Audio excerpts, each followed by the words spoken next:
दक्षिण के दुर्ग को मजबूती देना चाहती है भारतीय जनता पार्टी, तो वहां क्षेत्रीय दल समेत कांग्रेस पार्टियों का पूरा जोर है कि भारतीय जनता पार्टी वहां पर कमाल नहीं कर सके। लेकिन असदुद्दीन ओवैसी किसके हैं? क्या कांग्रेस की बी टीम है या फिर भारतीय जनता पार्टी के?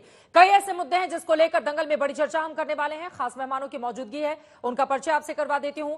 प्रत्युष खान जी, प्रवक्ता भारतीय जनता पार्टी के हमारे साथ जुड़े हुए हैं। आदिल हसन जी, स्पोक्स पर्सन एआईएमआईएम के हमारे साथ मौजूद हैं। जॉर्ज कुरियन जी, पॉलिटिकल एनालिस्ट हैं, कांग्रेस पार्टी को आप सपोर्ट करते हैं, हमारे साथ हैं। आशुतोष जी, राजनीतिक विश्लेषक हैं, हमारे साथ जुड़ चुके हैं। प्रोफेसर संगीत रागी जी, पॉलिटिकल एनालिस्ट हैं, हमारे साथ जुड़े हुए हैं। आप सभी का बहुत बहुत स्वागत है। सबसे पहले प्रत्युष जी, आपसे ही शुरुआत करते हुए, असदुद्दीन ओवैसी ने बोल दिया है कि आप 1 घंटे ले लीजिए, 15 सेकेंड क्यों, पूरा 1 घंटे लीजिए, जो करना है कीजिए। क्या इस बयान का मतलब निकाला जाए 15 सेकेंड का? उकसाने वाला यह बयान है, किसी के खिलाफ यह बयान है? इस तरह का बयान नवनीत राणा की ओर से दिया जाएगा ताकि लोग उत्साहित हो जाएं और तालियां बजा सके वहां पर। देखिए चित्रा जी, आपको पहले समझना पड़ेगा ओवैसी जी की राजनीति, वो पिछले हफ्ते से क्या कर रहे हैं। हमारी बीजेपी ने इतना बड़ा वहां पे राइज किया है, वोट शेयर बढ़ाया है, तो उसे वो घबरा रखे हैं। जो आदमी औरंगजेब के सपोर्टर हैं, जो आदमी के भाई बोलते हैं कि मुसलमान तो मर के भी जमीन लेता है, हिंदू तो हवा में उड़ जाता है, उसकी क्या बातें करनी। हमारा जो राजनीति है पूरा, वो एब्सोल्युटली वेलफेयर बेस्ड है। और आप ये मत भूलिए कि साउथ इंडिया में हम लोग अभी भी हाईएस्ट सीट के पार्टी है वहां पे। ओवैसी साहब जो हैं वो कांग्रेस के लिए काम कर रहे हैं। ये सब डायनेस्टिक पॉलिटिक्स के ये सब उपजाऊ लोग हैं। इनके लिए जो सबसे इंपॉर्टेंट है वो परिवार बचाना है। वो चाहे कांग्रेस पार्टी हो, बीआरएस हो, जो भी आप इन लोगों को देख लीजिए, तो उनकी सोच तो कभी नेशनलिस्ट लेवल की है ही नहीं। कांग्रेस कह रही है कि असदुद्दीन ओवैसी तो बीजेपी की बी टीम है, हमारा परिवार जहां बीजेपी को जिताना होता है वहां पहुंच जाते हैं। प्रियंका गांधी का ये बयान है रायबरेली से आज का ही। चित्रा जी आप ये बताइए कि किस तरह का वीक कैंडिडेट खड़ा किया है। वो वहां जा भी रहे हैं, पूरे देश को पता है कि राहुल गांधी की जो सोच है वही वाली सोच ओवैसी जी की भी है। दोनों सेम थॉट प्रोसेस से चलते हैं कि देश को रिलीजन पे, कास्ट पे, रीजन पे, सब पे बांट दो और अपना वोट निकाल के चले जाओ। हम लोग का तो वो सोच ही नहीं है। हम लोग के लिए तो देश से बड़ा कुछ है ही नहीं। और हम लोग हमेशा आके वेलफेयर स्कीम की बात करते हैं। आज बीजेपी इतना क्यों आगे निकल गई है? ओवैसी जी क्यों घबराए हुए हैं? इस तरह का फाइट का तुमको अंदाजा ही नहीं था। आप सोचिए 19 से लेकर अब तक इतने वेलफेयर स्कीम्स आ गए हैं। आपको पता है साउथ इंडिया हाईएस्ट है फार्म लोन्स के अंदर में, हाईएस्ट है। और तमिलनाडु टॉप करता है वहां पे। आप देखिए कि हाउसिंग हो, एलपीजी गैस हो, ये सब जो स्कीम्स, जो लाभार्थी हैं, जो बेनिफिशियरी हैं, उनकी सोच अलग होती है। वो नरेंद्र मोदी को जानते हैं कि भाई नरेंद्र मोदी जी रहेंगे तो होगा। इनके पास क्या है? तुष्टिकरण, कि लड़वा दो, हिंदू को बोलो औरंगजेब बड़ा अच्छा था, उसको मरवा देंगे, पुलिस हटा दो। उनकी सोच हमारे राजनीति से बिल्कुल विपरीत है। लेकिन कुछ बयान कई लोगों को सूट भी कर जाते हैं ना। आदिल हसन जी जैसे ही एमआईएम की ओर से हमारे साथ जुड़ेंगे, उनके पास मैं जाऊंगी, लेकिन उसके पहले आशुतोष जी आपके पास आते हुए, अब ये तुष्टिकरण बनाम ध्रुवीकरण की लड़ाई है। अमित शाह गृह मंत्री की ओर से कहा गया है कि एक तरफ लोगों के लिए वोट, लोगों के कल्याण के लिए वोट, दूसरी तरफ वोट जिहाद। और ये बातें कहते हुए लगातार वो एबीसी बताते हुए असदुद्दीन ओवैसी बी से बीआरएस, सी से कांग्रेस वहां के लोगों को घेर रहे हैं। और इन सब के बीच ये असदुद्दीन ओवैसी दोनों ही पार्टियों के लिए इतने ज्यादा इंपॉर्टेंट क्यों हो गए? ये सबसे महत्वपूर्ण सवाल है आशुतोष जी, चाहे कांग्रेस हो चाहे बीजेपी हो। चित्रा जी, दरअसल ये एक नूरा कुश्ती है, क्योंकि दोनों की पॉलिटिक्स एक जैसी है। दोनों पॉलिटिक्स आप प्रोवोकेशन करते हैं, दोनों पॉलिटिक्स आप डिवाइड करते हैं, दोनों पॉलिटिक्स आप आइडेंटिटी करते हैं। अभी तक की राजनीति की सबसे बड़ी चुनाव के अंदर जो भारतीय जनता पार्टी की सबसे बड़ी दिक्कत यह है कि प्रधानमंत्री मुसलमानों को इन्फिल्ट्रेटर्स बोलते हैं, वो चुप रहते हैं। अमित शाह कहते हैं कि शरिया कानून हो जाएगा, वो चुप रहते हैं।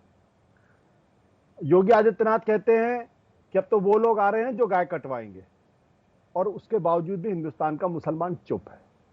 ये चूंकि हिंदुस्तान का मुसलमान चुप है, साइलेंट है, प्रोवोक नहीं हो रहा है, तो ये दिक्कत पैदा कर रहा है। और इस दिक्कत की वजह से हिंदू वोटों के कंसोलिडेशन में प्रॉब्लम आ रही है। क्योंकि कंसोलिडेशन में प्रॉब्लम आ रही है, इसलिए आप हैदराबाद पहुंचिए और आप 15 सेकंड की बात कर दीजिए। बिल्कुल सही कहा। अगर यही बात अभी ओवैसी के या किसी मुसलमान ने कही होती तो कितना हंगामा मचा होता, आपको याद है? कहा ही है 2013 में कहा ही था कि दे दीजिए 15 मिनट के लिए कितना हमें हंगामा पुलिस। मचा था, हाँ, कितना हंगामा मचा अरे था। तो भारतीय खत्म जनता करने पार्टी ने की कितना बात उन्होंने सार्वजनिक रूप से हिंदुओं को खत्म करने का बयान दिया था ना, बाद में उनको कोर्ट से राहत मिल गई, वो अलग बात है।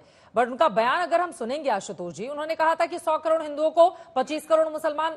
अब इस तरह की भाषा बोलना भी अच्छा नहीं लगेगा टीवी पर। बट वही तो भाषा ये भी बोल रही है भारतीय जनता पार्टी की, वही भाषा बोल रही है ना, उसमें अलग क्या है? तो अगर वारिस पठान उसके दोषी हैं, उनके खिलाफ कार्रवाई होनी चाहिए, तो उनके खिलाफ कार्रवाई क्यों नहीं? और इस मसले पर भारतीय जनता पार्टी क्यों नहीं बोलती है? भारतीय जनता पार्टी क्यों नहीं उनको अलग करने की कोशिश? क्योंकि ये वही भाषा है जो संसद के अंदर रमेश बिधूड़ी ने बोली थी, जो दानिश अली को लेकर बोले। आज तक उनके खिलाफ कोई कार्रवाई नहीं हुई, और स्पीकर के ऑफिस ने कोई कार्रवाई नहीं की। आज तक स्पीकर के ऑफिस ने कोई कार्रवाई नहीं की। कौन सी कार्रवाई की मुझे तो नहीं मालूम आज तक। तो स्पीकर राहुल गांधी के मसले में फौरन कार्रवाई कर लेते हैं, और वो बिधूड़ी के मसले में कोई कार्रवाई नहीं कर। सबने देखा किस तरीके से खुलेआम गालियां दी गई, सबने देखा, कोई कार्रवाई नहीं। तो ये सब स्पॉन्सर्ड कार्यक्रम है। भारतीय जनता पार्टी आज की तारीख में उसके मन में निराशा है कि मुस्लिम समुदाय क्यों नहीं रिएक्ट कर रहा है। अगर वो रिएक्ट करेगा तो उनको अपने वोटों के कंसोलिडेशन में मदद मिलेगी। बोलिए संगीत रागी जी। एक 10 सेकंड बोलिए। क्या है आज की तारीख में, खुद भारतीय जनता पार्टी के कार्यकर्ता और आरएसएस के कार्यकर्ता वो चुनाव में बढ़ चढ़ कर हिस्सा नहीं ले रहे हैं। और यही चिंता है, यही अकारण नहीं है कि प्रधानमंत्री जब नागपुर गए थे तो रात में किससे मुलाकात की थी, उनको अच्छी तरीके से मालूम होगा। तो चूंकि खुद भारतीय जनता पार्टी के अपने कार्यकर्ता और आरएसएस के कार्यकर्ताओं की दिलचस्पी खत्म हो गई है, क्योंकि उनको यह लगता है कि जब बाहर से आए हुए तमाम तरीके के करप्ट लोगों को अगर पार्टी में शामिल किया जाएगा, रातों रात को पार्टी में जगह दे दी जाएगी, उनको टिकट दे दिया जाएगा, जिनके लिए भारतीय जनता पार्टी के कार्यकर्ता प्रत्युष कांति जैसे लोग जिनके बारे में कहते थे कि इनकी जगह तो जेल में है, तो प्रत्युष कांति जी भी निराश होंगे इस बात पर। इनकी मजबूरी के प्रत्युष कांति जी के पास में जाऊंगी, उसके पहले बाकी लोग, आदिल हसन भी जुड़ चुके हैं। संगीत रागी जी, पहले उनके बातों पर आप जवाब दे दीजिए।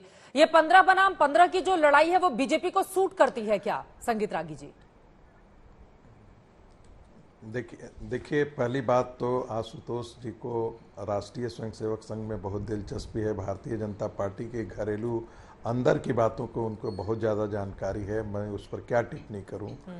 लेकिन एक चीज़ जो उन्होंने कहा कि भारत का मुसलमान शांत है, ये बात बिल्कुल गलत है। भारत का मुसलमान वोट जिहाद की बात कर रहा है।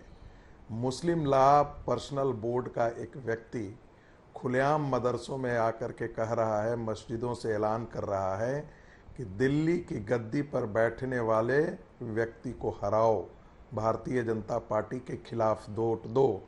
और ये कोई नई बात नहीं है। भारतीय जनता पार्टी, भारत के साधु समाज, भारत के हिंदू समाज, यदि उन्होंने शुतुरमुर्ग की तरह अपनी आंखों पर पट्टियां बांध ली है या जमीन में सर गाड़ लिया है तो उनको समझ में नहीं आएगा। लेकिन ये सच्चाई यह है कि भारत का मुसलमान भारतीय जनता पार्टी के खिलाफ मतदान करता है, क्योंकि भारतीय जनता पार्टी कहीं न कहीं राम मंदिर के पक्षधर है, भारत हिंदुत्व का समर्थक है, भारतीय संस्कृति का समर्थक है, भारत के सनातन सभ्यता के प्रति अभिमान रखता है और हिंदुत्व के बारे में बात करता है, जिससे भारत के मुसलमान जो पैन इस्लाम से जुड़े हुए हैं, रेडिकल इस्लाम से जुड़े हुए हैं, उनको ये बड़ा कष्ट होता है। इसीलिए कन्याकुमारी से कश्मीर तक आप देखेंगे कि भारत का मुसलमान भारतीय जनता पार्टी के खिलाफ मतदान करता है। चाहे भारतीय जनता पार्टी सीना निकाल करके दे दे, कलेजा निकाल करके दे दे, लेकिन वो नहीं करेगा। दूसरी बात, जब राहुल गांधी की बात करती है तो राहुल गांधी भारत तोड़ते हैं, भारत जोड़ते नहीं हैं। हिंदू समाज को वो जातियों में बांटते हैं, मुसलमानों को गोलबंद करते हैं, क्रिश्चियनों को गोलबंद करते हैं। आर्क बिशप उनके लिए पत्र लिखता है, क्योंकि वो क्रिश्चियन कनेक्शन वेटिकन से आता है आर्क बिशप का। भारत का मुसलमान बंद कमरों में बैठ करके कहता है, मुस्लिम लॉ पर्सनल लॉ बोर्ड का आदमी कहता है, खुलेआम कहता है। भारत का कोई साधु समाज जाकर के कभी आज के दिन में यदि मान लेते कि भारत के साधु समाज यदि सड़कों पर निकल करके हिंदुओं से कहता कि ये वक्त है कि इस हिंदू समर्थक सरकार के पक्ष में जोश खरोश से लग जाओ, मंदिरों से आह्वान होता, मंदिर से साधे मठों से आह्वान होता, आश्रमों से आह्वान होता, तब देखते कि यही जो सेकुलरिस्ट है इनकी कैसी हालत होती। लेकिन मुस्लिम समाज से वोट जिहाद के बारे में ठीक है। कोई नहीं बोल रहा है। सच्चाई तो यही है कि भारत में मुसलमान वोट जिहाद ही करता है, वो भारतीय जनता पार्टी के खिलाफ ही वोट देता है। ठीक है। और इस वोट जिहाद की पूरी भूमिका जो है हाँ। कांग्रेस और वामपंथियों ने इस देश में रखी है। वो आदिल हसन उसी जी की आपकी नींव बातों रखी पर है हंस रहे हैं बहुत ज्यादा। जरा मैं जवाब ले लेती हूँ। आदिल हसन साहब किस बात पे इतनी मुस्कुरा, और आशुतोष जी भी उनका साथ दे रहे हैं, वो भी बड़े खुश हुए जा रहे हैं। लेकिन आदिल हसन साहब पहले आपकी बात, वोट जिहाद एक बड़ा मुद्दा तो है जिसको बीजेपी की ओर से लगातार उठाया जा रहा है, नुकसान करेगा आप लोगों को। संगीत रागी जो है, जितना जिहाद के बारे में जानकारी इनको है उतना तो मुसलमान को भी नहीं। जितना रिसर्च किए हैं, पता नहीं मोदी जी के साथ नवाज शरीफ क्या ये भी गए थे कि कोई और गया था, मुझे लगता है ये भी गए थे, और यूएई के शेख से लगता मिले होंगे, तो कुछ जानकारी मिल गई। भारत के मुसलमान ना वोट जिहाद जानता है, ना लैंड जिहाद जानता है। भारत का मुसलमान बाबा साहब अम्बेडकर के संविधान को जानता है। हमारे बाप दादा ने इस देश के लिए कुर्बानी दी, ये मेरी मिट्टी है, यही मिट्टी के लिए लड़ेंगे, यही मेरा देश के लिए लड़ेंगे और इसी मिट्टी में जाएंगे। अब संगीत रागी तो लगता है मोदी जी के साथ अरब के शेख से गले उले मिले हैं, तो थोड़ा सा कुछ ट्रांसफर हुआ होगा वायरस, तो इसलिए होता है। बतलाइए, हम तो नहीं जान रहे कौन जिहाद की बात कर रहे हैं। हम भारत के मुसलमान हो, दलित हो, पिछड़ा हो, सबकी हिस्सेदारी की बात करते हैं। बाबा साहब अम्बेडकर के संविधान को मानते हैं, जहां पर ना आरएसएस आज तक रजिस्टर्ड है, ना एफसीआरए है इनके पास, ना इनके पास अकाउंट का डाटा है, हजारों करोड़ की संपत्ति इनके पास है, कोई अकाउंटेंसी नहीं है। ना सीएजी इनसे पूछता है, ना होम मिनिस्ट्री पूछती है, ना फाइनेंस मिनिस्ट्री पूछती है। हजारों करोड़ की आरएसएस के पास, उनके ब्रांच ऑर्गेनाइजेशन के पास, उस पर कोई नहीं पूछेगा। ये बतलाए कि आज तक तिरंगा जिसने नहीं फैलाया वो मुसलमानों को टारगेट कर रहा है। फजले हक खैराबादी से लेकर वीर अब्दुल हमीद है, हमारे उलेमाओं ने लाखों उलेमा ने कुर्बानी दी। देवबंद ने फतवा दिया था हुकूमत के लिए, अंग्रेजों के खिलाफ हमने लड़ा, टीपू सुल्तान हमने दिया, हिंदुस्तान जिंदाबाद के नारे हमने दिए, सरफरोशी के तमन्ना हमने दिए। इस देश के लिए हर दिन जान देंगे और जान मेरे इस देश के लिए कुर्बान। लेकिन आरएसएस के लोग बताए ना, कहाँ थे संगीत रागी? असल बात सत्ता से जाने की जो खनक इनको सुनाई पड़ गई है, तो सोच रहे हैं क्या करेंगे, फिर तो स्टूडियो में भी लोग नहीं बुलाएगा। अब आरएसएस में वहीं पे कुछ कौन आ रहा है सत्ता में? सत्ता में जो भी आएगा माइनस भाजपा रहेगी सत्ता में इंशाल्लाह। हाँ। नरेंद्र मोदी प्रधानमंत्री नहीं बनेंगे।